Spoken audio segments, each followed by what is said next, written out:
ओम परमात्मने नमः। ओम श्री गुरुभ्यो नमः। ओम मातृशक्तये नमः। ओम असतो मा सद्गमय तमसो मा ज्योतिर्गमय मृत्योर्मामृतंगमय। ओम शांति शांति। उपनिषद कक्षा 38 कठोपनिषद दूसरे अध्याय की प्रथम वल्ली। तत्प्रतिपत्ति उपायम, मानी उस आत्म तत्व की प्रतिपत्ति का उपाय बता रहे हैं 13वें श्लोक में। 12वें में एक बात कही कि ये सब भूतों के भीतर छिपा हुआ है और ये प्रकाशित नहीं हो रहा है, आवृत है। ये इस सारे भूतों के पीछे छिपा हुआ बैठा है, लेकिन फिर भी सूक्ष्म बुद्धि के द्वारा सूक्ष्मदर्शी जो सूक्ष्म बुद्धि है वो इसको देख लेते हैं। ये बड़ी महत्वपूर्ण बात इन्होंने कही। एष सर्वेषु भूतेषु गूढ़ो आत्मा न प्रकाशते। एक तरफ ये भी कहते हैं न प्रकाशते, और एक तरफ दूसरी तरफ ये भी कहा जाता है कि मत्वा धीरो न शोचति। पीछे आया, उसको जान करके धीर पुरुष शोक नहीं करता। तो एक बार उसको जानने की बात कही जाती है, एक तरफ ये भी कहा जाता है कि उसको नहीं जान सकते हैं, मतलब वो प्रकाशित नहीं होता है। तो ये दोनों बातें कैसे हैं? तो वही है, तदे जति तन्नई जति। वो अज्ञानियों से बहुत दूर है और ज्ञानियों के बहुत निकट है। उसी बात को शब्दांतर से एकम सद्विप्रा बहुधा वदंती, एक सत्य को ज्ञानी लोग अनेक रूपों में प्रस्तुत करते हैं। तो यहाँ पर ऐसी संगति लगानी चाहिए। असंस्कृत बुद्धि हो उनके द्वारा वो अविज्ञेय है और न प्रकाश थे, लेकिन संस्कृत बुद्धि जो जिन्होंने अपने बुद्धि का संस्कार कर लिया है, शुद्ध कर लिया है, तो अग्र्या बुद्धिया सूक्ष्म बुद्धि के द्वारा वो जानने में आ जाता है। कई सूक्ष्मदर्शी भी, तो उसका उत्तर तो यही है जो पीछे 2 श्लोकों में कल जिसकी हमने विस्तार से चर्चा की थी। इंद्रियों से सूक्ष्म जो है, भूत सूक्ष्म है, सूक्ष्मता का जो तार पारंपर्य है, इससे ये सूक्ष्म, इससे ये सूक्ष्म, और करते करते जो अंतिम सूक्ष्म तत्व को जो देखने में सक्षम हो जाते हैं उनके द्वारा वो देख लिया जाता है। लेकिन उसके उपाय क्या है? तो ये बताया, यच्छेद वांग मनसी प्राज्ञा।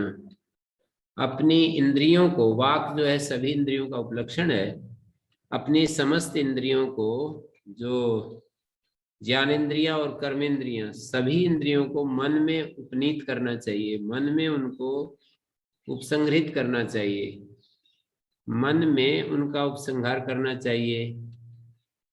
तो मन में जब उपसंहार करते हैं तो इंद्रियां अपने विषय से उपरत हो जाती हैं।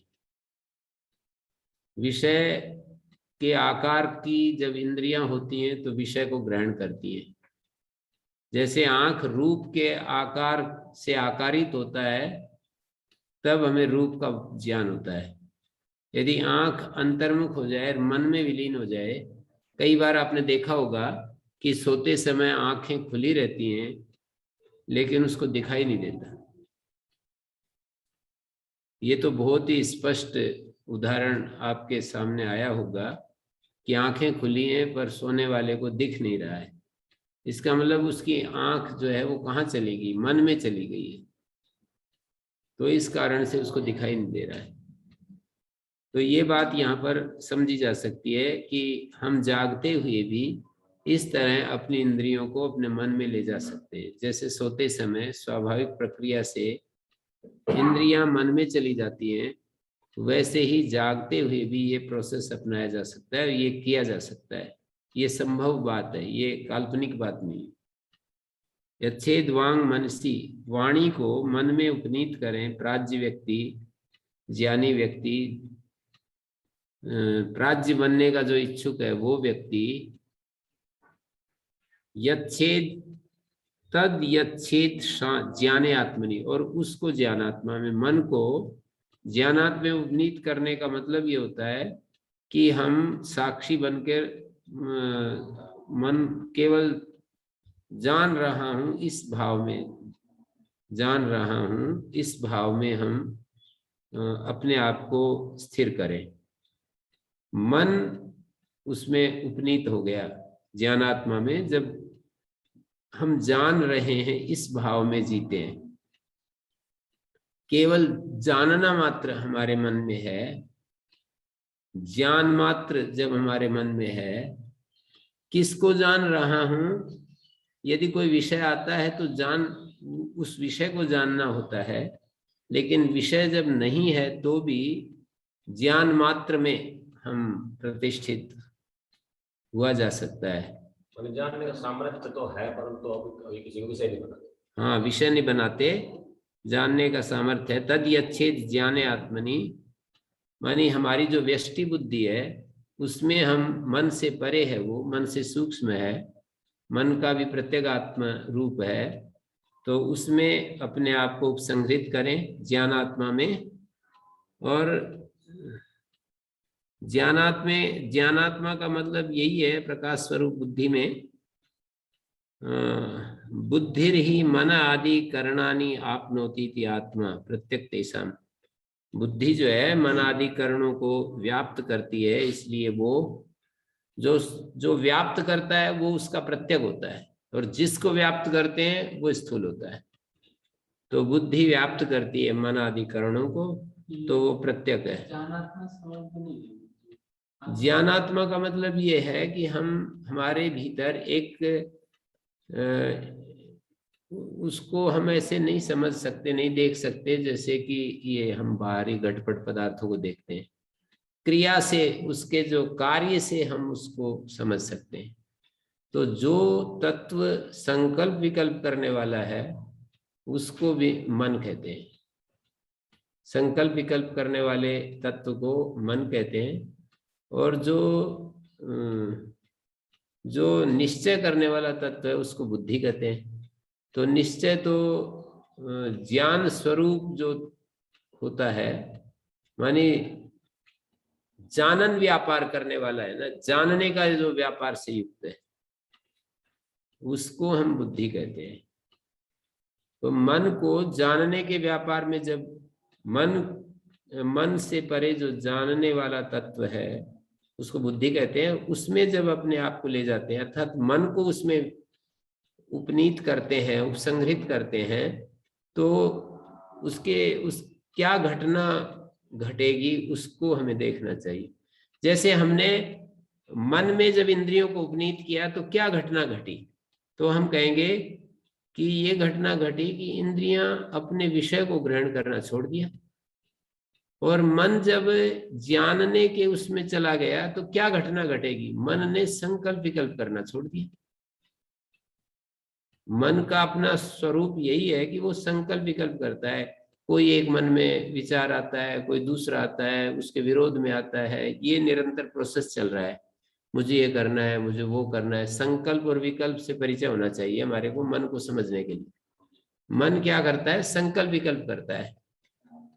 तो हमें मन का ये जो संकल्प विकल्प जो उसका स्वभाव है या उसका कर्म है, मन का कर्म है संकल्प विकल्प। जैसे आंख का कर्म क्या है, देखना। कान का कर्म क्या है, सुनना। त्वचा का क्या कर्म है, स्पर्श करना, स्पर्श को जानना। नासिका का कर्म है गंध ग्रहण करना। रसना का कर्म है रस ग्रहण करना। मन का क्या कर्म है, संकल्प विकल्प करना।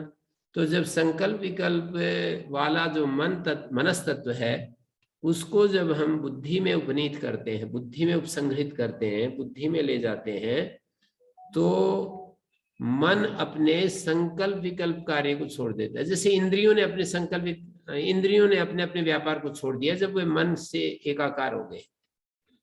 इंद्रियां जब मन से एकाकार हो गए तो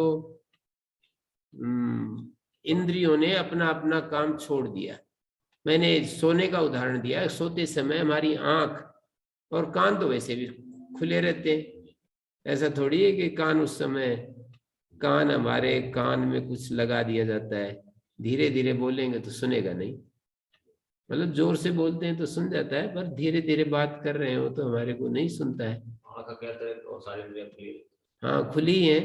और गंध जो गंध गंध ग्रहण करने वाली इंद्रियां हैं, वो हमारे को इस समय तो जागते समय वहां पर कोई रात रानी का फूलों की रात को महक आ रही है तो हमें अनुभव होता है, पर सोने के बाद तो नहीं होता है। और जैसे जिह्वा के साथ भी ऐसा ही है, सामान्य रूप से कोई दवाई उसके मुख में डाल दी जाए उसको अनुभव नहीं होगा कि कोई मीठी दवाई मेरे को, मीठे का तो तुरंत पता लगता है। जैसे ही जिह्वा में मीठे का पता लग जाता है, नमकीन का पता लग जाता है, पर मुझे ऐसा कल्पना कर रहा हूं मैं कि जैसे मिर्च आदि डालने से तो जाग जाएगा, जैसे ज्यादा तीव्र तीव्र शब्द करने से हमारे को, हमें वो हो जाता है, हमें उस शब्द का सुनना हो जाता है।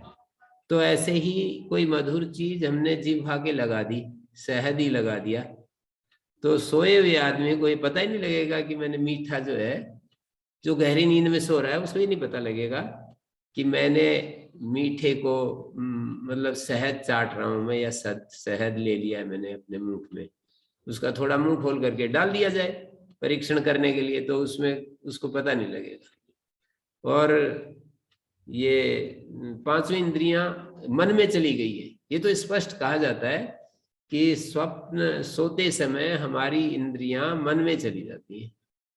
तो जैसे मन में गई हुई इंद्रियां, ये स्वप्न जो होता है ना हमारा स्वप्न, वो मन कार्य कर रहा होता है, इंद्रियां मन में लीन हो जाती हैं, ऐसा कहा जाता है स्वप्न में।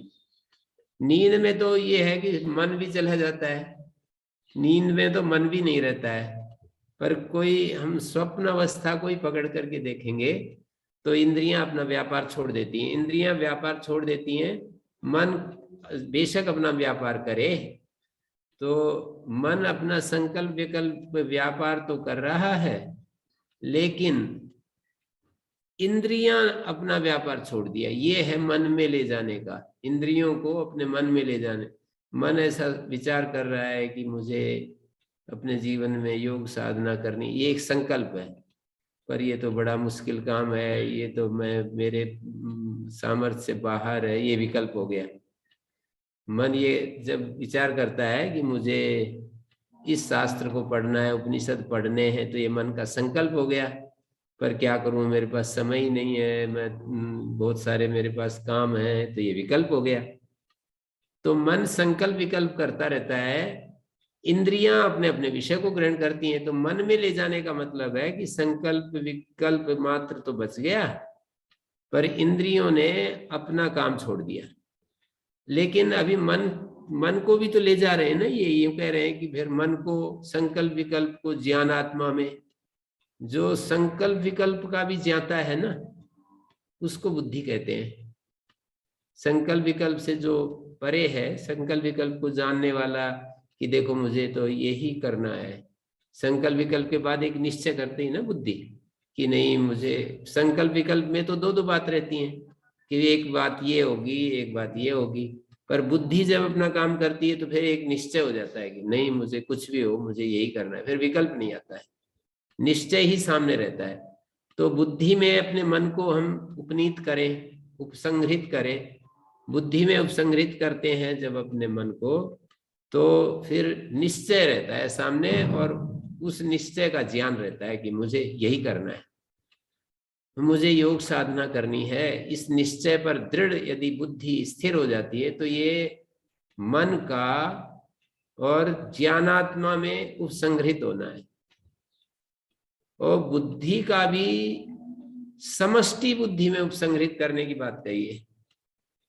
बुद्धि का जो निश्चय करना, मुझे इस निश्चय में जीना है, मुझे इस काम को करना है, ये भी जब समष्टि बुद्धि में चला गया तो अपने को मैं ये जो सारे अस्तित्व में जो ज्ञान है ना, उसके साथ हमने एक रूप कर दिया अपनी परिचिन्नता को। कल किसी ने पूछा था गीता की कक्षा में कि अपने इसको कॉन्शियसनेस को एक्सपेंड करने का क्या क्या उपाय। तो जब हम अपनी बुद्धि को समष्टि बुद्धि में लीन करते हैं, समष्टि बुद्धि में उपसंहरित करते हैं, तो हमने अपनी चेतना को विस्तार में ले गए, परिच्छिन्नता से अपरिच्छिन्नता में पहुंच गए। हमारी बुद्धि अभी जो यहीं तक केवल अपने शरीर में ही अपने को हम सीमित देख पाते हैं, तो जब समष्टि बुद्धि में चले जाते हैं तो ये बुद्धि में परिच्छिन्नता समाप्त हो जाती है और एक व्यापक ज्ञान में हम स्थित हो जाते हैं। परिच्छिन्नता चली जाती है, एक व्यापक ज्ञान जो है उसमें चले जाते हैं और उसको भी फिर अव्यक्त में ईश्वर में लीन कर देते हैं, ईश्वर के साथ एकीभूत हो जाते हैं। अव्यक्त में लीन करना, ईश्वर में लीन करना एक ही बात है। और उसके बाद उससे भी जब हम वो जो शांत आत्मा है ना, केवल निर्गुण निर्विशेष जो ब्रह्म तत्व है, शांत स्वरूप जो ब्रह्म तत्व है, जब हम वहां पर पहुंच जाते हैं तो ये अंतिम हमारी ये प्रक्रिया की अंतिम चरम जो जो ऊंचाई है यूं कहें, या अंतिम जो पराकाष्ठा जो प्राप्तव्य गंतव्य शांत आत्मा में, उसको ज्ञानम आत्मनि महति नियच्छेद तद यच्छेद शांत आत्मनि। इन्होंने एक स्टेप बीच में और है, उसको नहीं रखा। महद आत्मा को ईश्वर में, ईश्वर को शांत आत्मा में, बीच का एक स्टेप नहीं रखा। सीधा कहा उस समष्टि बुद्धि को भी शांत आत्मा में लीन कर दें। समष्टि बुद्धि में अपना अपरिच्छिन्न भाव महसूस होता है कि सर्वत्र मैं हूँ, अहम ब्रह्मास्मि, सर्वत्र मैं मौजूद हूँ, सर्वत्र मेरी उपस्थिति है, सर्वत्र मेरे मैं मानी ज्ञान, जो ज्ञान है उस सर्वत्र जो फैला हुआ है उसमें अपने आप को स्थित कर दिया। और वो भी जब शांत आत्मा, तो बस केवल शांति मात्र शेष बच गई और कुछ नहीं बचा। तो इस प्रक्रिया से वहां पर पहुंच जाते हैं और उसकी उपलब्धि हो जाती है। सारे विशेष रहित जो वो प्रत्यस्तमित रूपे अविक्रिय सर्वांतरे सर्वबुद्धि प्रत्यय साक्षिणी मुख्य आत्मा, सब बुद्धियों का जो साक्षी है, तो उसमें जाकर के ठहर गए। एवं मुख्य आत्मनि तत्सर्वम प्रविलाप्य, मुख्य आत्मा में सारा सारा नाम रूप कर्म ये तीनों विलापन करके, ये बृहदारण्यक में 3 चीजों की चर्चा की है, नाम रूप और कर्म। अब ये सब कुछ उसमें विलापन कर दिया। यस्मिन यन मिथ्या ज्ञान विजृंभितम क्रिया कारक फल लक्षणम, मिथ्या ज्ञान के कारण से ही ये सारा मैं करता हूँ, मुझे ये कर्म करना है, मुझे ये फल पाना है, ये सारा जो है चक्र हमारा मिथ्या ज्ञान के कारण से जो व्यवहार में दिखाई देता है, वो सारा स्वात्म यथात्म ज्ञानेन, अपने आत्मा के यथार्थ स्वरूप को जानने से ये मरीचि उदक रज्जु सर्प गगन मलानी, मरीचि रज्जु गगन स्वरूप दर्शनेनी स्वस्थ प्रशांत आत्मा। जैसे हमारे को रज्जु में सर्प दिखाई देता है और रज्जु दिखाई दे तो क्या होगा, तो फिर तो रज्जु ही दिखाई देगी ना। तो मरीचि उदक रज्जु सर्प गगन मलानी गगन मल, ये मरीचि रज्जु गगन स्वरूप दर्शनेनी। हमने जब मरीचि रज्जु गगन स्वरूप दर्शन, ये कई सारे उदाहरण दिए भाष्यकार ने, तो हमें जब रज्जु मात्र के देखने से सर्प गायब हो जाता है, स्वस्थ प्रशांत आत्मा कृत कृत्यो भवति, उस समय स्वस्थ होकर के प्रशांत आत्मा कृत कृत्य हो जाता है। तो तद दर्शनार्थम अनादि अविद्या प्रसुप्ता, उसको देखने के लिए अनादि अविद्या में सोए हुए लोगों को संबोधन करके श्रुति कह रही है, उत्तिष्ठ है, हे जीवो उठो, आत्मज्ञान अभिमुख हो जाओ और जागृत है, अज्ञान निद्रा से जागो। घोर रूप आया अज्ञान निद्रा है, घोर रूप जो अज्ञान निद्रा है उससे जागो, जो कि सब अनर्थों का बीज भूत है, उसका क्षय करो, उस अविद्या का क्षय करो। उत्तिष्ठत जागृत, दो संबोधन किए, प्राप्य वरान निबोधत, और कैसे क्या करें, प्राप्य उपगम्य वरान, श्रेष्ठ पुरुषों को, श्रेष्ठ आचार्यों को प्राप्त करके, जो उस तत्व को जानने वाले हैं, तद्विदा तदुपदिष्टम सर्वांतरम आत्मानम अहमस्मि, और उनके उपदिष्ट बताए हुए रास्ते के अनुसार सर्वांतरम आत्मानम, सबसे अंतरतम, इनर मोस्ट बीइंग, सबसे जो अंतरतम आत्मा है उसको ऐसा अनुभव करो, अहम अस्मि इति निबोधत अवगच्छत, ये मैं हूं, ये मेरा शुद्धतम रूप है, ऐसे अनुभव करो। प्राप्य वरान, प्राप्य श्रोत्रिय ब्रह्मनिष्ठ जो आचार्य हैं उनको प्राप्त करके और अपने उस शुद्धतम रूप का अनुभव करो। नहीं उपेक्षितव्यम इति श्रुति अनुकंपयन आह मातृवत, जैसे माँ की तरह श्रुति जो है, नहीं उपेक्षितव्यम इति श्रुति, अनुकंपा करती हुई, उपेक्षा नहीं करनी है, अनुकंपा करती हुई श्रुति माता के समान कहती है। अति सूक्ष्म बुद्धि विषयत्वात् जेय से, कहती है कि ये जो जेय पदार्थ है ना वो अति सूक्ष्म बुद्धि का विषय बनता है।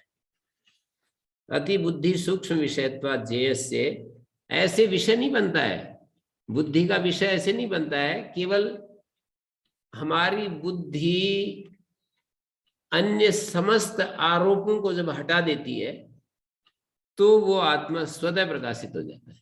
बस यही है सूक्ष्म बुद्धि का विषय बनने, जो ये भाषा बोली जाती है कि अत्यंत सूक्ष्म बुद्धि का विषय है वो जो जेय तत्व है, तो विषय तो कभी बनता ही नहीं है, मानी उसका ही ये बुद्धि विषय बनती है। योग शास्त्र में भी बिल्कुल व्यास भाष्य में ऐसे ही शब्दों का प्रयोग हुआ है कि बुद्धि आत्मा को विषय नहीं बनाती, उस बुद्धि का, उस आत्मा का ही बुद्धि विषय बनती है।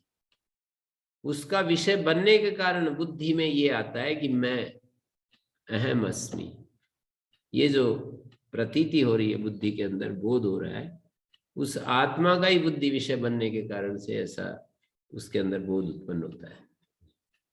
तो ये वरान निबोधत क्षुरस्य धारा निशिता दुरत्य दुर्गम पथस्तत् कवये वदन्ति, श्रुति जो है माता के समान हमको ये कहना चाह रही है, नहीं उपेक्षितव्यम इति, नहीं उपेक्षितव्यम इति हमारे को क्या बता रही है, यही बता रही है कि वो जे तत्व बहुत ही सूक्ष्म है और इसका उपेक्षा नहीं करनी है, मतलब इसकी उपेक्षा नहीं करनी है, यद्यपि ये बहुत सूक्ष्म है। किमेव सूक्ष्म बुद्धि इति उच्यते, कैसी सूक्ष्म बुद्धि, क्षुरस्य धारा अग्रम निशिता तीक्ष्णीकृता, जैसे सूक्ष्म बुद्धि विशेषण बुद्धि का है, ज्ञान का नहीं। सूक्ष्म जो विशेषण है ये बुद्धि का, सूक्ष्म बुद्धि इति उच्यते, किमिव सूक्ष्म बुद्धि इति उच्यते, क्षुरस्य धारा अग्रम निशिता तीक्ष्णीकृता दुरत्या दुःखेन त्यक्त्वा सा दुरत्या यथा सा पद्भ्याम दुर्गमनीया तथा दुर्गम दुस्संपाद्यम इत्येवं पंथानम तत्वज्ञान लक्षणम मार्गम कवयो मेधाविनो वदन्ति। छुरे की धारा के समान तीक्ष्ण, जिसके ऊपर चलना मुश्किल होता है, दुरत्या उसको पार करना कठिन होता है, जैसे छुरे की धार के ऊपर कोई चले तो कट जाएगा। दुर्गम पथा, ये दुर्ग मार्ग है, ऐसा ज्ञानी लोग बताते हैं। तो उत्तिष्ठत जागृत प्राप्य वरान निबोधत है, तीन बातें कही, उठो जागो। उठो का मतलब ये है कि उठने का मतलब इतना ही है कि हे जंतुओ आत्मज्ञान अभिमुख हो जाओ। जो संसार की तरफ तुम्हारा मुंह है, संसार की ओर तुम्हारा मुख है, आत्मा की तरफ, आत्मज्ञान की तरफ अभिमुख हो जाओ। ये एक बात, एक उपदेश हुआ। और अज्ञान निद्रा से, घोर जो अज्ञान निद्रा है, सब अनर्थों का बीज भूत है, उस निद्रा से जागो और इस निद्रा का अनर्थ बीज भूताया अविद्याया क्षयम कुरुत, इसका क्षय करो, इसका नाश करो। और अज्ञान निद्रा से, घोर रूप जो अज्ञान निद्रा है उससे जागो और इस निद्रा का, इस बीजभूत जो अविद्या, इसका क्षय करो। और प्राप्य उपगम्य वरान प्रकृष्टान आचार्यन, और इन विशिष्ट आचार्यों को प्राप्त करके निबोधत, उन आचार्यों से उनके द्वारा बताए हुए मार्ग पर चलकर सर्वांतरम आत्मानम अहम अयम अहम अस्मि, ये मैं हूं, ऐसा ज्ञान, ऐसा ज्ञान प्राप्त करो कि ये मेरा स्वरूप है। और आगे फिर नहीं उपेक्षितव्यम इति श्रुतिर अनुकंपेन आह मातृवत अति सूक्ष्म बुद्धि विषयत्वात् जेयस्य। ये जो जेय तत्व है अति सूक्ष्म बुद्धि का विषय है, इसलिए हमें उपेक्षा नहीं करनी है, बल्कि अपनी बुद्धि को, मतलब ये कहना चाह रहे हैं कि वो तो बहुत सूक्ष्म बुद्धि का विषय है, इसलिए भाई मेरे बस की बात नहीं है, हमें विमुख नहीं होना है, उपेक्षा नहीं करनी है, बल्कि जितना वो सूक्ष्म बुद्धि का विषय है उस सूक्ष्म बुद्धि का संपादन करने के लिए यत्न करना है। और उसके लिए अपने को कितना भी दुर्ग मार्ग है तो भी उसके लिए अपने आप को सज्जीभूत करना है, तैयार करना है। तो ये इस मंत्र में कहा। और आगे कह रहे हैं 15वें मंत्र में, अशब्दम अस्पर्शम अरूपम अव्ययम तथा रसम नित्यम अगंधवच्च यत्।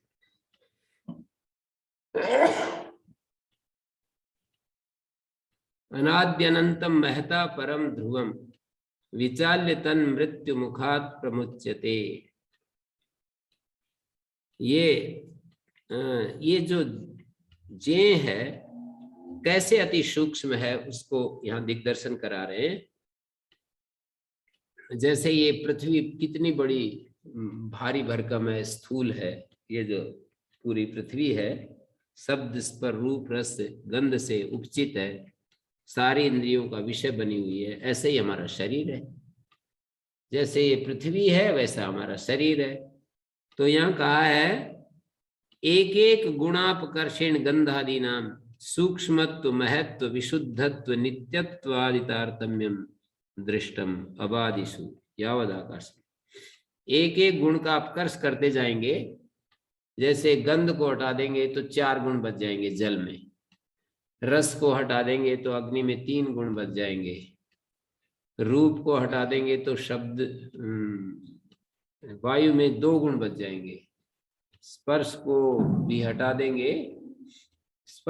हटा देंगे तो आकाश में 1 गुण बच जाएगा, शब्द को भी हटा देंगे तो आकाश से भी हम अतिक्रांत हो जाएंगे। तो अशब्दम अस्पर्शम अरूपम अव्ययम अरसम नित्यम अगंधवच्च यत्। ये 5 विषयों को एक एक विषय को हटा करके कहते चले जा रहे हैं। एक एक गुण अपकर्षण गंधादि नाम सूक्ष्मत्व, गंधादि सूक्ष्मत्व महत्व विशुद्धत्व नित्यत्वादि तारतम्यम। नित्यत्वादि का जो तारतम्य है सर्वेंद्रिय विषय भूता, सब इंद्रियों का जो क्या है तारतम्यम दृष्टम अबादिषु यावद आकाश में। अबादि में आकाश पर्यंत हमने देखा है। ते गंधादय सर्वे स्थूलत्वाद विकारा शब्दांता।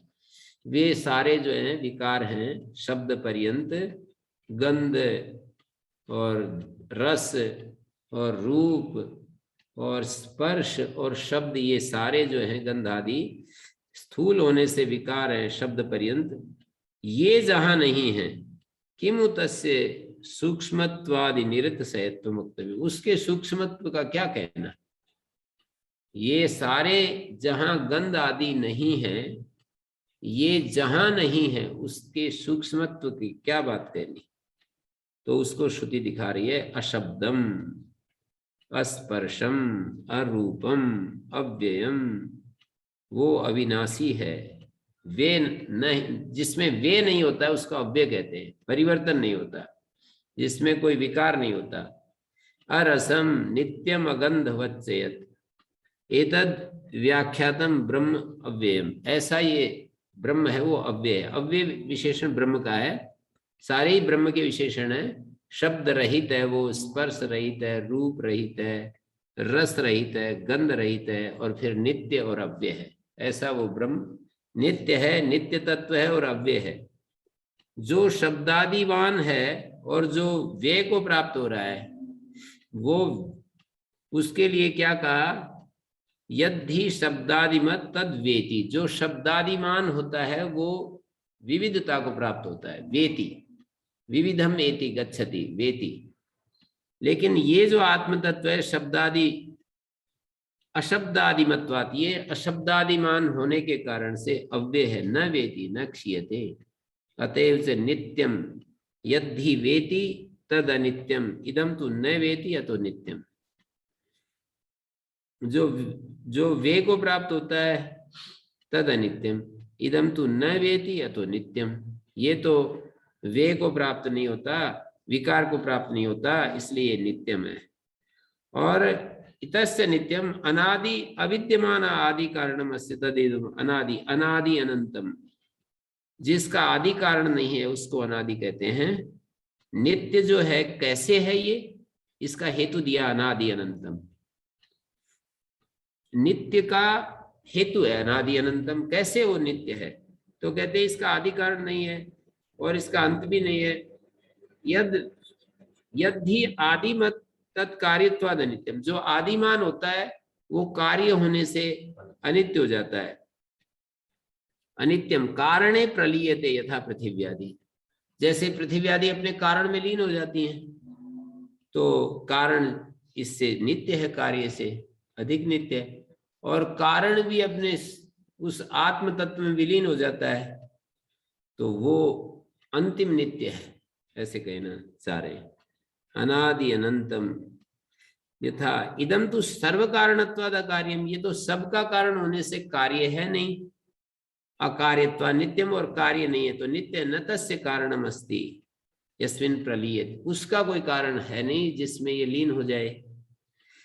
बाकी सब अपने अपने कारण में लीन होते जाते हैं, पर इसका फिर इस आत्म तत्व का कोई ऐसा कारण नहीं है जिसमें ये लीन हो जाए।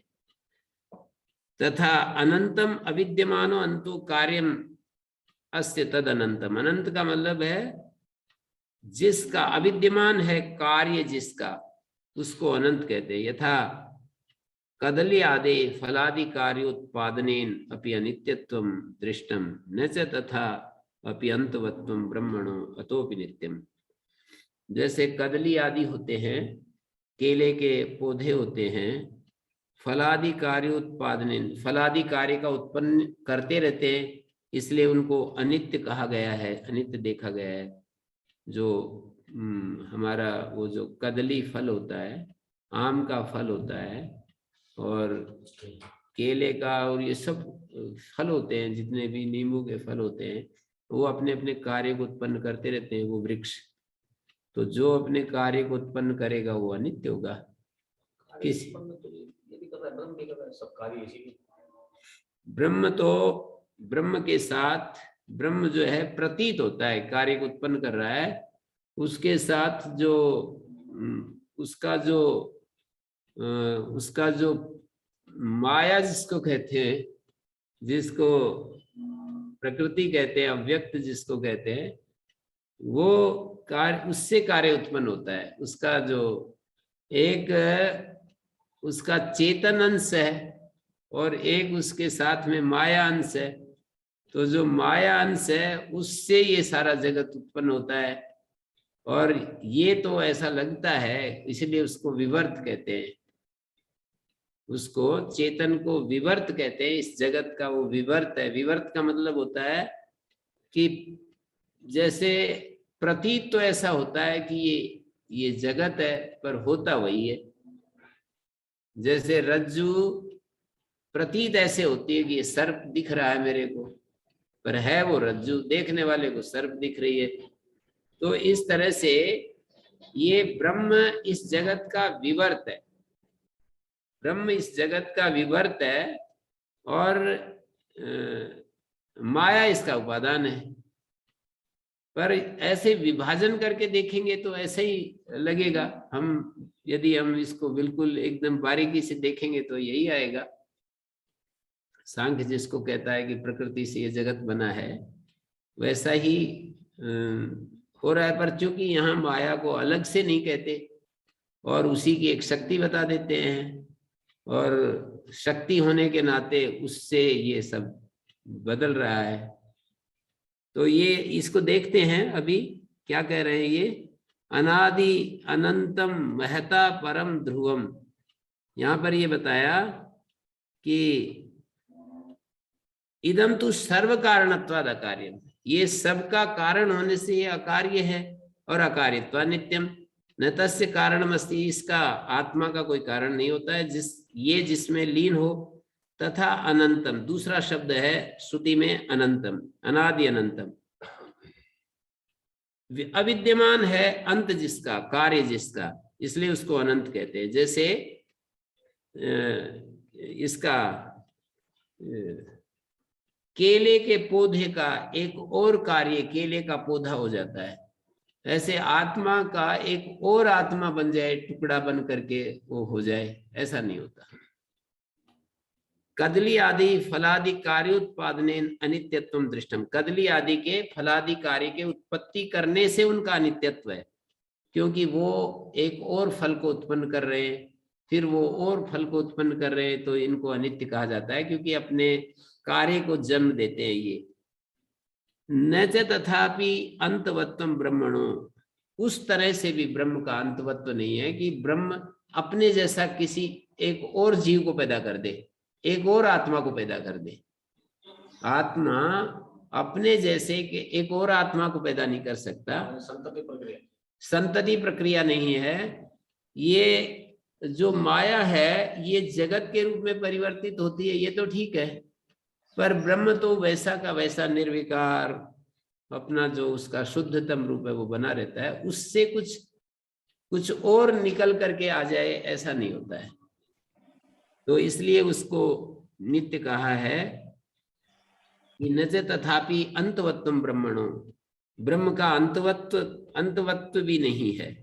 महत्वाद बुद्धि आख्यात परम विलक्षणम, महत्व होने से बुद्धि आख्यस्य महत्त्वात् बुद्धि आख्यात परम विलक्षणम नित्यम नित्य विज्ञप्ति स्वरूपत्वात् सर्वसाक्षी सर्वभूतात्मत्वात् ब्रह्म, सर्वभूतात्म होने से वो ब्रह्म है, नित्य विज्ञप्ति स्वरूप होने से सर्वसाक्षी है, महत होने से बुद्धि आख्यात परम विलक्षणम नित्य विज्ञप्ति स्वरूपम, नित्य विज्ञप्ति स्वरूप है, ज्ञान स्वरूप है। विज्ञप्ति स्वरूप का मतलब केवल शुद्ध चैतन्य स्वरूप, नित्य विज्ञप्ति स्वरूप शुद्ध व चैतन्य स्वरूप, सर्व साक्षी, सबका वो साक्षी है। सर्वभूतात्मत्वात् ब्रह्म, सब भूतों का आत्मा है। पीछे मंत्र में कहा ए सर्वेषु भूतेषु गूढ़ आत्मान प्रकाशते अनाद्यनंतम महता परम ध्रुवम। महता परम का मतलब हुआ महत से भी वो परे है, विलक्षण है। महत का मतलब जो सारी समष्टि बुद्धि होती है, तो उस बुद्धि आख्य तत्व से भी वो परे है। पंचमी है महता। महता परम ध्रुव है, वो कूटस्थ है, नित्य है। ध्रुवम कूटस्थम न पृथ्वी आदि वद आपेक्षिकम नित्य, पृथ्वी आदि की तरह आपेक्षिक नित्यत्व नहीं है। और तदेवं भूतम ब्रह्म आत्मानम निचाय्य अवगम्य, ऐसे ब्रह्म को, ऐसा हमारा जो स्वरूप है आत्म स्वरूप, उसका निश्चय करके तम आत्मानम मृत्यु मुखात प्रमुच्यते, मृत्यु गोचरात अविद्या काम कर्म लक्षणात्, अविद्या कामना और कर्म लक्षण जो मृत्यु है उसके मुख से ज्ञानी पुरुष छूट जाता है। मेरा ये कर्म है, मुझे ये कर्म करना है, मुझे ये फल पाना है, क्रिया कारक फल लक्षण जो सारा का सारा ये जो इस विश्व में जो प्रक्रिया चल रही है, साध्य ऐषणा साधन ऐषणा के रूप में जो इच्छाओं के पीछे हम दौड़ रहे हैं, कुछ हम साधन करते हैं, उसके फल के रूप में कुछ पाते हैं। दो ही ऐषणाएं हैं, साधन ऐषणा और साध्य ऐषणा, कि ये कर्म करेंगे तो हमें ये फल मिल जाएगा, ये साधन बनेंगे, ये फल जो प्राप्त होगा वो मेरा साध्य होकर के मुझे सुख देगा।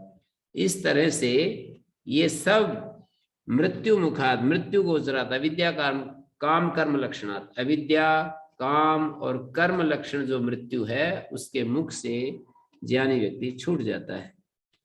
मृत्यु मुखात प्रमुच्यते। नाचिकेतम उपाख्यानम मृत्यु प्रोक्तम सनातनम उक्त्वा श्रुत्वा च मेधावी ब्रह्मलोके महीयते। ये जो विज्ञान जो चल रहा है उसकी स्तुति के लिए ऐसा कह रहे हैं। श्रुति जो है प्रस्तुत विज्ञान की स्तुति के लिए बोल रही है। सारा विज्ञान जो फल सहित वो कह ही दिया, तो ये आगे क्या कहना चाह रहे हैं? मृत्यु मुखात प्रमुच्यते, तो अंतिम बात हो ही गई ना। तो कह रहे हैं नाचिकेतम नचिकेत सा प्राप्तम नाचिकेतम मृत्यु ना प्रोक्तम नाचिकेतम इदम उपाख्यानम। ये नाचिकेत जो उपाख्यान है जो मृत्यु के द्वारा प्रोक्त है, यम के द्वारा प्रोक्त है, ये आख्यान 3 वल्लियों में जो अब तक बताया गया है, वल्ली त्रय लक्षणम सनातनम चिरंतनम, वैदिक होने से वैदिकत्वाद उक्त्वा ब्राह्मणेभ्य श्रुत्वा आचार्येभ्य, ब्राह्मणों के लिए इसका कथन करके, ब्राह्मणेभ्य चतुर्थी बहुवचन है, उक्त्वा ब्राह्मणेभ्य श्रुत्वा आचार्येभ्य, और आचार्यों से सुन करके, मेधावी ब्रह्मैव लोको ब्रह्मलोका, एक ब्रह्मलोक होता है ब्रह्मणा लोका। तब तो हमारे को एक सद्या मुक्ति की बात कही जाती है, जैसे देवलोक, ब्रह्मलोक, स्वर्गलोक, पृथ्वीलोक। लोक के अंतर्गत आता है। जब षष्ठी समास करेंगे ब्रह्म शब्द का लोक के साथ जब समास करेंगे, ब्रह्म का लोक, और जब कर्मधारय समास करेंगे तो ब्रह्मलोक का मतलब ब्रह्मैव लोका ब्रह्मलोका, ब्रह्मलोका तस्मिन् महीयते आत्मभूता उपास्यो भवति। ब्रह्मलोक में, ब्रह्मैव लोका ब्रह्मलोक में महिमाशाली हो जाता है, आत्मभूत होकर के उपास्य हो जाता है। यहाँ पर उक्त्वा श्रुत्वा च मेधावी, बोलकर सुनकर, मेधावी ब्रह्मलोके महीयते, ब्रह्म में आत्मभूत हो जाता है, महिमा युक्त हो जाता है। ब्रह्मलोके माने ब्रह्मणी, ब्रह्म में महिमा युक्त। हो गया तो क्या कहेगा? नहीं, वो सबका उपास्य हो जाता है, दूसरों के लिए भी, दूसरों का भी, जो उसके सामने जो मनुष्य भी वो जीवित है और वो उसको देखते हैं, तो सबका उपास्य हो जाता है, पूज्य हो जाता है, सब उसके इर्द गिर्द घूमने लगते हैं। ऐसे व्यक्ति को तो षष्ठी समास नहीं जाता। नहीं, ब्रह्मलोक का मतलब ब्रह्म मानी आत्मभूत, ऐसा भाष्यकार कर रहे हैं ना, ब्रह्मैव लोको ब्रह्मलोका तस्मिन् महीयते। षष्ठी समास करेंगे तब तो ब्रह्मणा लोका ब्रह्मलोका बनेगा। ब्रह्मैव लोका ब्रह्मलोका तस्मिन् महीयते, आत्मभूत हो जाता है, वो ब्रह्म स्वरूप हो जाता है, ये कहना चाह रहे हैं। वो जो अपने जीव भाव से ब्रह्म स्वरूप को प्राप्त हो जाता है। जीव भाव तब है जब उपाधि है, उपाधि से मुक्त होकर अपने निर्विशेष स्वरूप को जब प्राप्त होते हैं तो उसको ब्रह्मलोके महीयते, और महिमाशाली हो जाता है, माने अन्यों के लिए। दूसरे लोग उसको बहुत ही विशेष रूप में देखने लगते हैं। ये तो है ही, ऐसा कोई ज्ञानी पुरुष होगा तो उसके इर्द गिर्द कैसे भाव से देखेंगे। शास्त्र की व्याख्या करने वाले कोई महिमाशाली मानने लगते हैं, और जो शास्त्र को जीने लगे तो उसकी क्या स्थिति होगी। तो यहाँ पर ये बात कही, ब्रह्मात्मनो अति सूक्ष्मत्वेन दुर्विज्ञेयत्वा तज्ज्ञानस्यापि दुस्सम्पाद्यता मुक्त्वा ब्रह्मात्म ज्ञानम सफलम उपसंहरति। तो आगे फिर अंतिम, या इमं परमं गुह्यम श्रावयेत् ब्रह्म संसदि, जो कोई इस ग्रंथ को, इस परम प्रकृष्ट गुह्य गोप्य तत्व को श्रावयेत्, ग्रंथ तो अर्थ तस्य, मानी शब्द मात्र सुनाए और उसके अर्थ को सुनाए। श्रावयेत् ब्रह्म संसदि, ब्राह्मणानां संसदि ब्रह्म संसदि, प्रयतः शुद्ध होकर, प्रयतः शब्द का अर्थ है शुचि भूत्वा, श्राद्ध काले वा श्रावयेत् भुंजानानाम, जैसे भोजन करते हैं तो उससे पहले 10-15 मिनट तक, 20 मिनट तक परंपरा भी चल रही है, तो उपनिषद का पाठ करते हैं, कोई गीता का पाठ करते हैं। जब तक भोजन बढ़ता है तब तक वो उपनिषद, गीता, मंत्र, श्लोक वो बोले जाते हैं। तो उसी को कह रहे हैं कि श्राद्ध काले वा प्रयता श्राद्ध काले वा श्रावयेत् भुंजानानां तत्श्राद्धम अस्य आनन्त्याय अनंत फलाय कल्पते, तत्श्राद्धम अस्य आनंताय कल्पते तदानंताय कल्पते, उसका वो जो श्राद्ध कर्म है वो अनंत फल को प्राप्त करा देता है। सापेक्ष अनंत फल, यहाँ पर अनंत शब्द का अर्थ लेना होगा। क्रमेण मतलब अनंत फल को प्राप्त करा देता है, धीरे धीरे अनंत फल को प्राप्त क्रम से। जैसे इससे सीधा इससे अनंत फल थोड़ी मिलेगा कि उपनिषद सुनाने लगे भोजन करते हुए लोगों को और इससे अनंत फल मिल जाएगा। मानी क्रम से धीरे धीरे निरंतर जो है इस काम को करेगा, श्रद्धा बढ़ेगी उसको, और वो अपने एक एक स्टेप आगे बढ़ता जाएगा। तो ये अध्याय जो है ना, तीसरी वल्ली पूरी होगी। और इन्होंने इसके विभाजन ऐसे भी किए कि 3 अध्याय और 2-2 वल्ली, और एक विभाजन में ये है कि 2 अध्याय 3-3 वल्ली। तो ये लगता है कि ऐसा यहाँ पर पहले अध्याय की तीसरी वल्ली यहाँ दिखा रहे हैं। अब दूसरे अध्याय की पहली, दूसरी, तीसरी वल्ली चालू होंगी। यहाँ पर ये पहले अध्याय की तीसरी वल्ली समाप्त हो रही है। मेरे वाली पुस्तक में तो ऐसा ही दिया है, प्रथम अध्याय की तीसरी वल्ली समाप्त हो रही है। कहीं कहीं दूसरे अध्याय की पहली वल्ली। हाँ, अब ये दूसरा अध्याय आरंभ है, मतलब इस कठोपनिषद में 2 अध्याय 3-3 वल्ली है, ऐसा एक विभाजन है। कोई लोग कहते हैं 3 अध्याय हैं, पर मुझे ऐसा लगता है कि ये जो है ना, यहाँ समाप्ति हो रही है। जैसे पहले अध्याय की समाप्ति होती है तभी पुनरुक्ति होती है ना, आनंत्याय कल्पते तदानंत्याय कल्पते। द्विवचन जब करते हैं तो अध्याय की समाप्ति पर होता है। तो पहला अध्याय यही समाप्त हो रहा है, ऐसा मेरे को अभी एक विचार आया, और दूसरे अध्याय की समाप्ति आगे होगी। इस वल्ली के अंत में द्विवचन नहीं। हाँ हाँ, द्विवचन माने अध्याय की समाप्ति पर अंतिम पद को 2 बार दोहरा देते हैं, जैसे तदानंत्याय कल्पते तदानंत्याय कल्पते, इसको द्विवचन कह रहे हैं। हाँ जी, किसी का कोई प्रश्न है तो ये। जी गुरुजी, प्रद्युमन जी प्रश्न पूछ रहे हैं। प्रद्युमन जी। गुरुजी मैं थोड़ा सा पूछूं? जी जी मंजुला जी, मैं ये पूछ रही थी, जैसे आपने बोला जिससे कार्य होता है वो सभी चीजें अनित्य हैं। जिससे कार्य होता है वे सब कुछ अनित्य हैं। मैंने ये कहा कि जो कार्य को पैदा करता है वो भी अनित्य, और जो कारण होता है वह भी अनित्य। अपने जैसा दूसरा कार्य उत्पन्न करता है वो। अपने जैसा जो दूसरा कार्य उत्पन्न करे, जैसे कि आम के पेड़ से आम का फल निकलता है, केले से केला निकलता है, तो अपने जैसा जो कार्य उत्पन्न करे वो भी अनित्य होता है।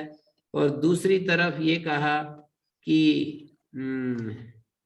अनादि अविद्यमान आदि कारणम यस्य, अविद्यमान है आदि कारण, जिसका कोई कारण नहीं होता है वो नित्य होता है। जो आदिमान होता है वो कार्य होने से अनित्य होता है।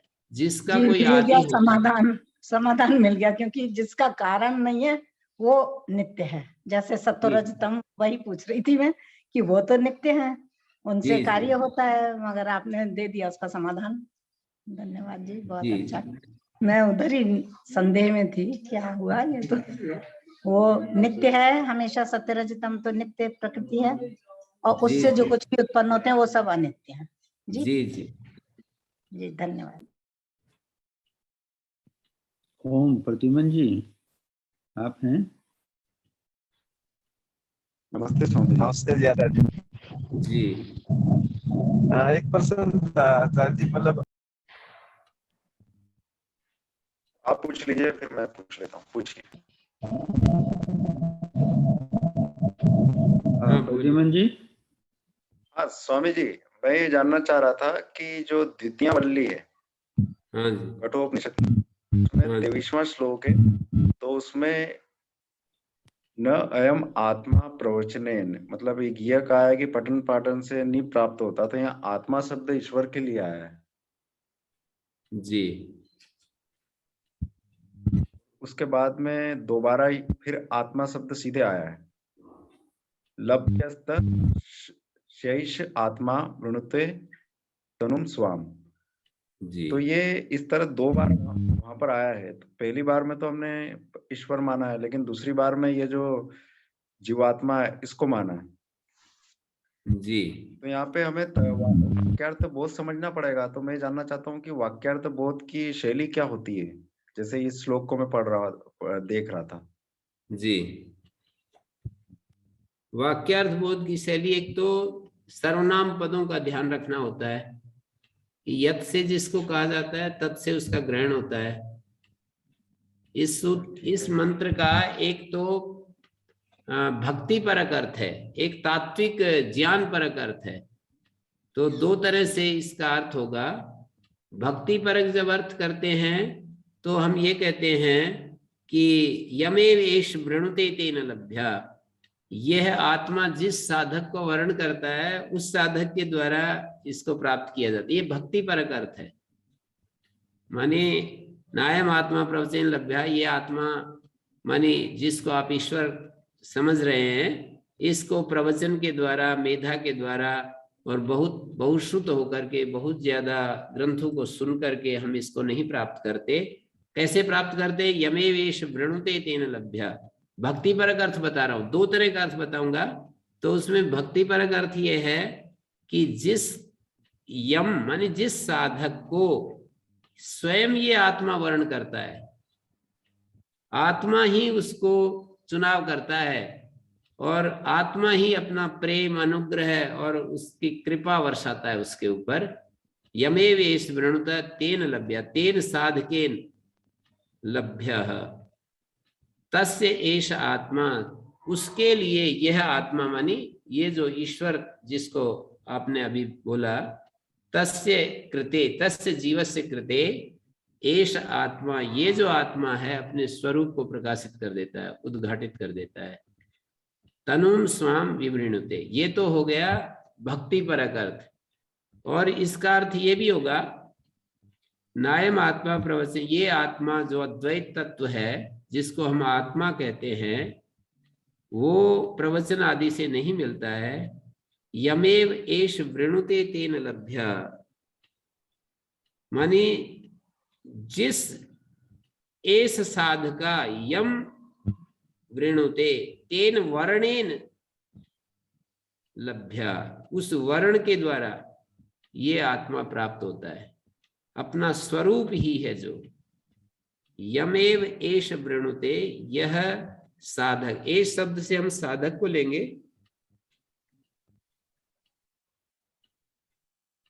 माने एष परमात्मा, एष साधका यम परमात्मानं वृणुते अभेदेन अनुसंध्यते, अभेद रूप से जिसका अनुसंधान करता है ये साधक, ये ज्ञान परक अर्थ है। और इसमें यत तत् का जो नित्य संबंध होता है ना, वो बाधित नहीं हो रहा।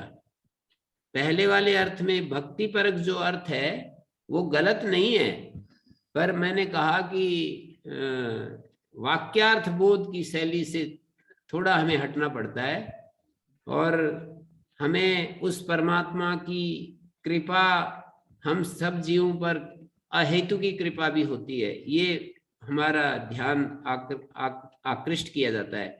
लेकिन जब हम वाक्यार्थ बोध की प्रक्रिया में जाते हैं तो यहाँ पर एष यम वृणुते तेन लभ्यः, तेन लभ्य तस्य एष आत्मा, एष साधका यम परमात्मानं, यम शब्द से परमात्मानं, एक बार तो मैं परमात्मा को कह रहा हूं यम शब्द से, और एक बार यम शब्द से मैं साधक को कह रहा हूं। माने यह परमात्मा यम अनुगृह्णाति, जिस पर अनुग्रह करता है। एक अर्थ में तो एस शब्द से परमात्मा लेना है और यम शब्द से जीव लेना है। ये परमात्मा जिस पर अनुग्रह करता है, तेन लभ्य, उस साधक के द्वारा ये आत्मा प्राप्त किया जाता है। यह परमात्मा जिस पर अनुग्रह करता है, यम अनुगृह्णाति, जिस पर कृपा करता है, तेन साधकेन यम अनुगृह्णाति, ये परमात्मा जिस पर कृपा करता है, तेन लभ्य तस्य एष आत्मा विवृणते तनुं स्वाम। ईश्वरानुग्रह से हमारे को परमात्मा की प्राप्ति होती है, ईश्वर की कृपा से ही हमें ईश्वर की प्राप्ति होती है। ये एक पक्ष हो गया। दूसरे पक्ष में हम ये कहते हैं कि नायम आत्मा प्रवचन अनेक वेद स्वीकरणेन लभ्यो जेयो नापि मेधया ग्रंथार्थ धारण शक्त्या, ग्रंथार्थ को धारण शक्ति से भी नहीं मिलता, बहुत केवल बहुश्रुत होने से भी नहीं मिलता। भाष्यकार ने केवलेन जोड़ दिया है, केवल बहुश्रुत होने से नहीं मिलता।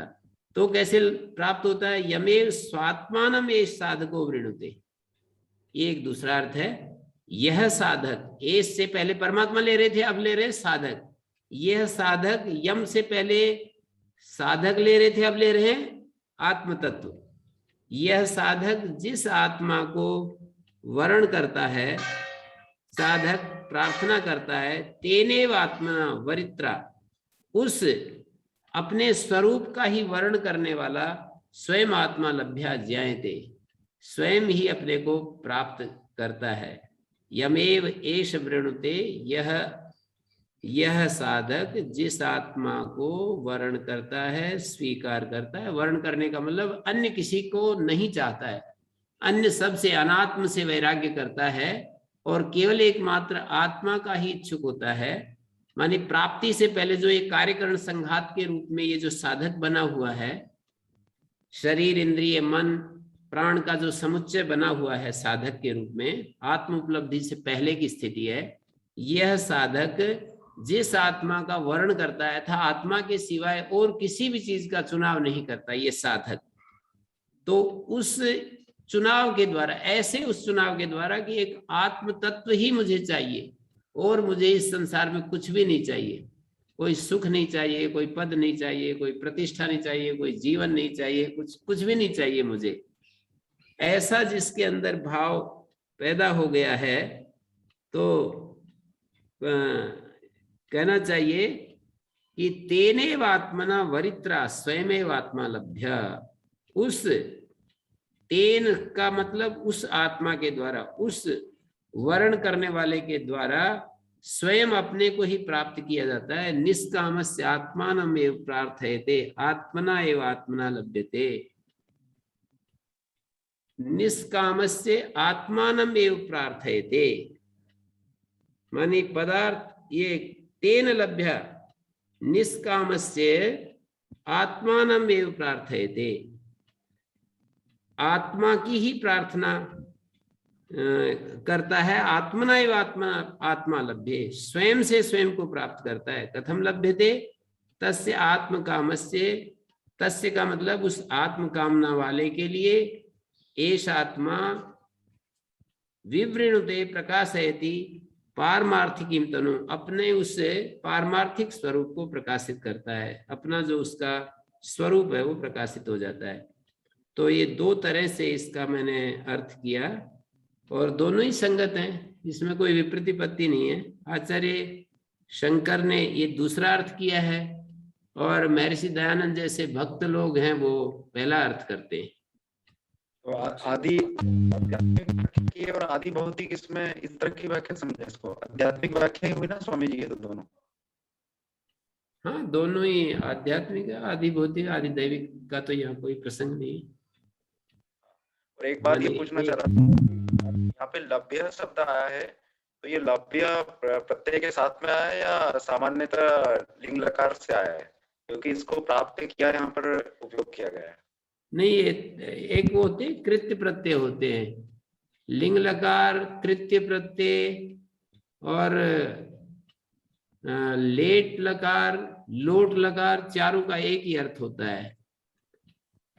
कृत्य प्रत्यय होते हैं ना, जैसे कर्तव्यम, पठितव्यम, ज्ञातव्यम, लब्धव्यम, लभ्या, सब कृत्य प्रत्यांत शब्द बोले जाते हैं।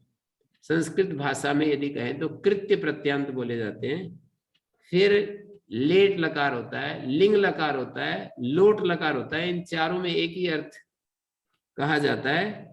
तो यमेव एष वृणुते, यह साधक जिस आत्मा का वर्ण करता है, तेन लभ्यः, तस्य एष आत्मा, उसके लिए, तस्य आत्म कामस्य, जो आत्मा की कामना कर रहा है ना जो साधक, उसके लिए यह आत्मा का मतलब ये जो आत्म स्वरूप है वो उद्घाटित हो जाता है।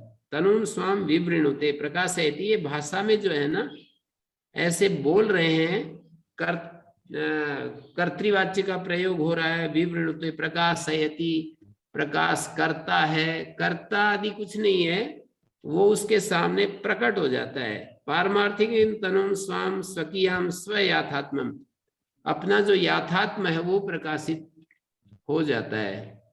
मतलब आत्मा का जो स्वरूप है, आत्मा का जो याथात्म है, उस साधक के सामने उद्घाटित हो जाता है।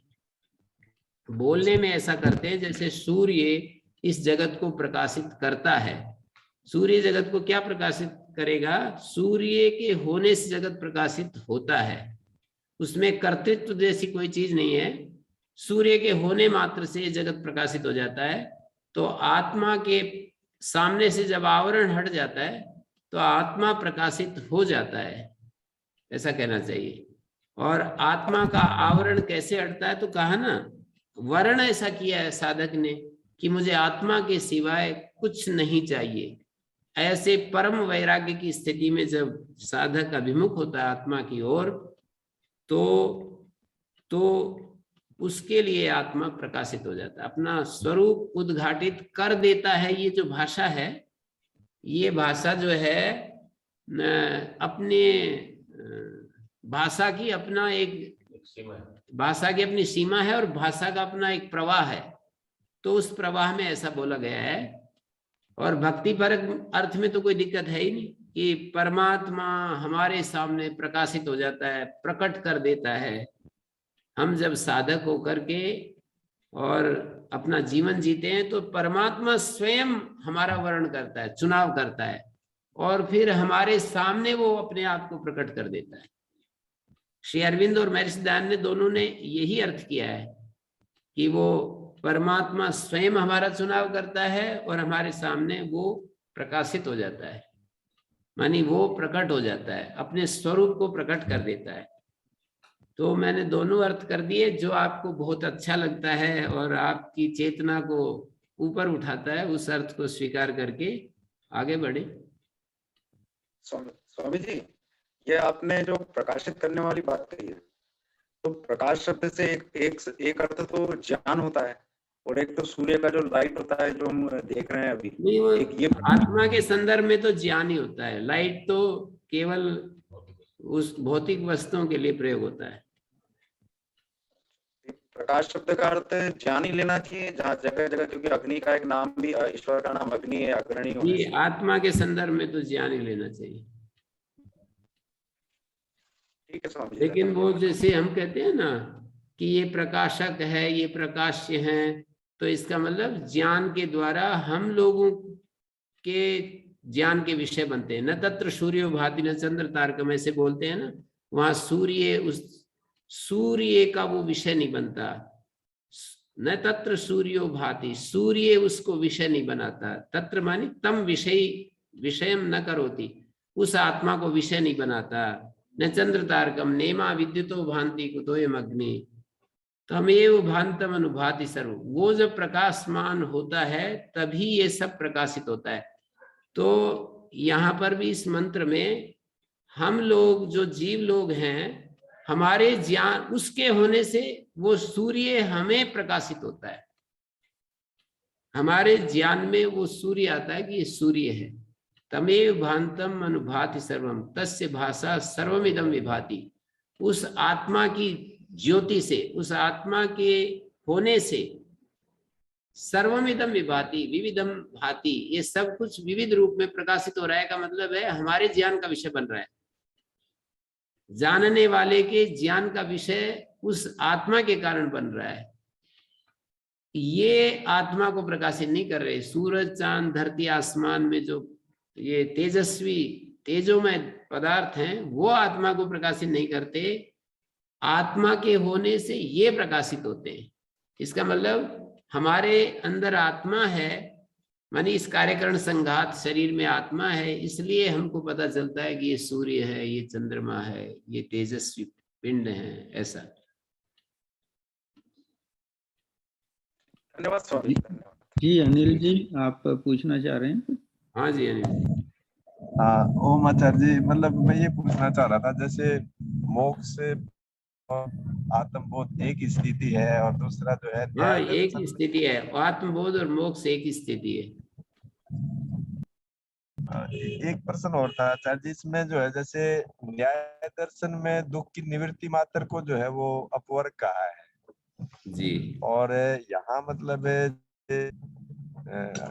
दयानंद सरस्वती ने जो है आनंद की स्थिति मानी है, तो मतलब उस संदर्भ में यहाँ जो है कठोपनिषद में क्या स्पष्ट होता है, उसको आनंद की स्थिति समझना चाहिए, क्योंकि केवल ऐसा कोई कठोपनिषद प्रसंग आया नहीं, सारे उपनिषदों में, केवल कठोपनिषद नहीं, आत्मा का स्वरूप ही सत्य, चित और आनंद है ना, तो इसलिए आनंद को भी साथ में रखना चाहिए। उपनिषद की शैली में यदि देखेंगे तो उन्होंने एक पक्ष को बता दिया है जोर दे करके, तो दूसरे के साथ कोई विरोध नहीं है। दूसरे शास्त्र में दूसरे पक्ष को भी उजागर कर दिया है। एक शास्त्र में बहुत ज्यादा फोकस कर दिया है उसके ऊपर कि दुख निवृत्ति ही मनुष्य की अभीष्ट है, कि दुख निवृत्ति हो जाए, और ब्रह्मानंद की प्राप्ति जो है यहाँ उपनिषद में प्रकट कर दिया है। तो उसमें कोई विरोध नहीं है दोनों बातों में, कि टकराव है कि न्याय शास्त्र तो दुख की अत्यंत निवृत्ति मान रहा है और ये जो है परमानंद की प्राप्ति भी बता रहे हैं, तो इनमें कोई आपस में टकराव नहीं है। एक ने एक बात कह दी, दूसरे शास्त्र ने दूसरी बात कह दी। दुख निवृत्ति तो ये भी मान रहे हैं, साथ में परमानंद की प्राप्ति।